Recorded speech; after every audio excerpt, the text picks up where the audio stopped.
Prime Minister Starmer recently said that the UK might be recognizing Palestine in September. Given that, do you think we could ever see the UK recognize Taiwan? Okay, now the next one, please. Yeah. Hi, Mr. Johnson. I'm a journalist from NNews TV in Taiwan. So I have a question that is, you mentioned that you gave up the idea of UK government trying to compete with Taiwan's in terms of that. So, but now President Trump now hoped TSMC to invest more and build a new semi-supply chain there. Is that a smart strategy to boost semi-industry overseas? Thank you. Okay, and that'll be the end of the first round. Okay. Hello, my name is Jan. I'm here freelance for the British Times newspaper. For the what? The Times. The Times, great. You mentioned in your speech this morning the British policy of strategic ambiguity. I wanted to ask on two fronts, given your strong support for Ukraine and the fact perhaps that the lack of strategic clarity in terms of the backup behind Ukraine is what led to Russia's invasion of that country, and also given the fact that the American administration, Biden administration in the past, has signaled that they would be willing to come to Taiwan's aid, whether given China's rising threats towards Taiwan, it's time perhaps for reconsidering of that British policy of strategic ambiguity, and whether, given that you are now no longer in office, you're able to speak more clearly about this topic. Yeah, great. Well, what a bunch of great questions. Thank you very much. So, first of all, on my things I've eaten, I think that was a question about Din Tai Fung. I sampled a wide variety of dumplings and a very dense kind of suety, doughy sort of snowball type object, which was absolutely delicious. I hadn't described it very. The thing I want to eat. The question was, what do I want to try? I think the answer is the pineapple cake. I've been given a box of pineapple cake. Does that make sense? I'm going to take a box of pineapple cake home to my host. Look, differences or similarities between me and any other politician, I leave it entirely to you. With your superior gift, imagination, adjectives to come up with. I think the differences between the Trump 45 and Trump 47. Look, I think that clearly this is an administration that is in America that is very focused on dancing with the people that brung them and delivering on their manifesto. And I think that there's a huge focus on actually doing what they said they were going to do. And one of the most horrifying things is people find it shocking, but what Donald Trump is trying to do in tackling illegal immigration and doing his tariff policy is actually what he said he was going to do. So I think I'd say that was a distinction. Allegra Mendelssohn asked a question about Taiwan, recognition of Taiwan compared to Palestine, and there clearly is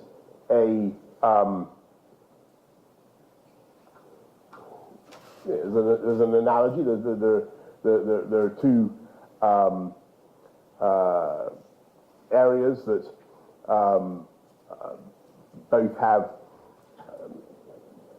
claims of one kind or other. I would say actually that the claim of Taiwan under the Montevideo Convention of 1933, the claim of Taiwan to be recognized by the British state is far more robust, because they actually have a recognized government, and they actually have boundaries that they control. They actually have a proper democratic system, none of which you could say about, with all due respect, none of which you could say about Palestine, least of all those parts that are currently governed by Hamas, right? So there's clearly a distinction there. But, as I said this morning, it's obvious from all my conversations here that is not where the people of Taiwan are. And they don't actively seek to change unilaterally the status quo by getting recognition as an independent country. They're not asking for that. They're not even asking for that, right? They're asking for something much, much more modest. All they're asking for is the right to be left in peace as a free, democratic country and not bullied or coerced and not threatened with the imposition of rule by the Chinese Communist Party. That's all they're asking for, not threatened with violence, by the way. So I would say that the claims of Taiwan, the actual, under the terms of normal conventions on recognition of states, the claims of Taiwan are far more robust, but the ambitions and requests of the people of Taiwan are extremely modest, and I think that needs also to be respected. And you asked, I think, somebody asked a question about semiconductors. Is that right? And what's happening with the U.S. setting up a semiconductor fab in the United States? So Trump setting up a semiconductor. Did somebody ask that? Yeah, I think that's right. Look, as I said this morning, when I became Prime Minister in 2019, I was acutely conscious of this imperative for the UK to try to catch up in what was obviously the crucial industrial component of the 21st century, these really amazing semiconductors, these microprocessors. And as I said this morning, I said to my team in Number 10, I said, what would it cost to make a fab? What would it cost to make a fabrication plant? And they said about £9 billion. And I said, well, that's not a huge amount of money, but maybe it was worth doing anyway if we could somehow recover our technological edge in this area, because it's clearly so important. And then they said, well, actually, yes, we could do it, but it would take an awfully long time to set up, and then we might not even be able to produce chips, microprocessors of the same quality as Taiwan, because by the time we've taken to get the whole thing going, Taiwan would have improved. And so in the end, our best bet, I think, is to protect Taiwan and make sure that we have a strong relationship between the UK and Taiwan, and are able to import Taiwanese microprocessors. And because you guys are brilliant at it, and you have a world lead, and it's it's a simply astonishing fact. 95%, possibly even more, of the microprocessors needed for advanced AI, which is the most extraordinary cognitive advance of my lifetime. 95% of the chips you need for AI are made here, actually made here in Taiwan. And one of the many reasons why we should develop our relationship. And then John from the Times asked a question about strategic clarity and the fateful ambiguity before the invasion of Ukraine. It's a very, very good question, and it was spot on, because I do agree with you. One of the problems with Ukraine was that we were, and it's still a problem, we're still not willing to say that Ukraine should be part of NATO, right? We're still not being clear about the ultimate geostrategic destination, security destination of Ukraine. That is a problem. That is a fateful ambiguity. Now, actually, I think that if we'd been clear about it before 2022, and if the Americans had got their way in 2008, and if Ukraine had been part of NATO, as George Bush requested, then it is conceivable that invasion by Putin would never have happened. So I think you're really onto something. But I think that the difficulty with the analogies are imperfect, right? Between Ukraine and Taiwan, there's not a direct read across, and what the crucial difference is, of course, that Ukraine is and had been a sovereign state since 1991, internationally recognized, not least by Russia and China and everybody else, right? Taiwan, as we've been discussing, is in a different case, different position. And despite having, as I say, so many of the seeming attributes of statehood and so many of the claims for international recognition, it is a measure of the modesty of the people of Taiwan that they don't even want that. They're not calling for that. They just want to protect the status quo. They just want to settle this problem in peace across the Straits of Taiwan. And so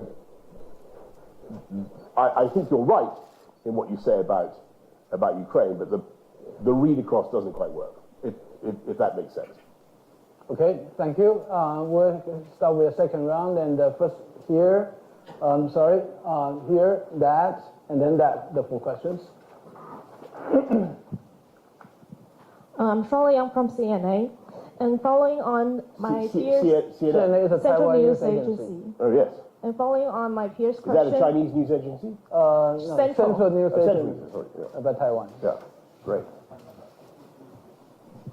and my question is this, and you mentioned that the analogy is not quite valid between Ukraine and Taiwan. However, and when is the time or what circumstances is for Taiwan to, or for the Western countries to adapt clarity in terms of cross-strait situation?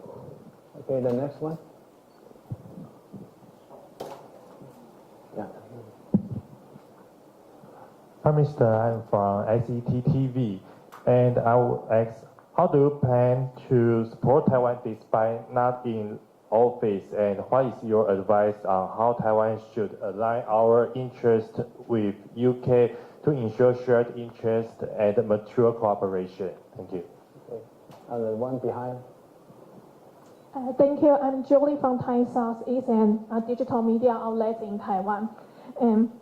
Your term as Prime Minister overlapped in the part with President Trump in the first term. So now the world is facing tariff measures and authoritarian pressure. We couldn't get the kind of deals of the UK has that managed. And let's hope that President Trump might offer clear support on Indo-Pacific security. So do you have any advice for how the Taiwanese government can engage or communicate or negotiate with him in the future? And is there any way you can might be able to help us? Thank you. Thank you. And then here's the last one. Yeah. I'm so happy to see you. I'm Bill Lermers now. And there, I'm the journalist from the Next TV. And the question is, Taiwanese reciprocal tariffs on the U.S. is currently 20%. Are there any suggestions or negotiation tips you can share with Taiwan? Thank you. What's about that tariff? The tariff. Tariff, Yeah, general tariff, we're 20%, and UK is about 10%. Yeah. Wow. Okay.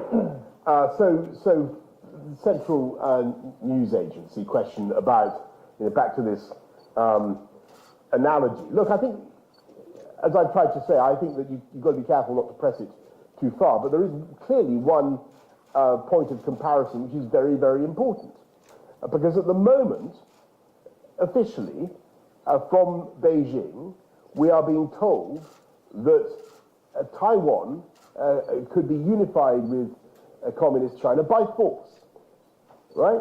I think that's the express doctrine. And I think that we really need to pause and think what that could involve, because when you change the constitutional position unilaterally by force, which is what Putin tried to do in February 2022, you've set off a chain of events that you cannot control. And that would be my message to everybody.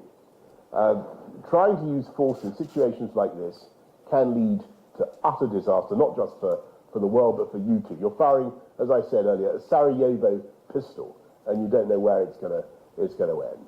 And in that sense, I think there is a clear analogy between the two situations.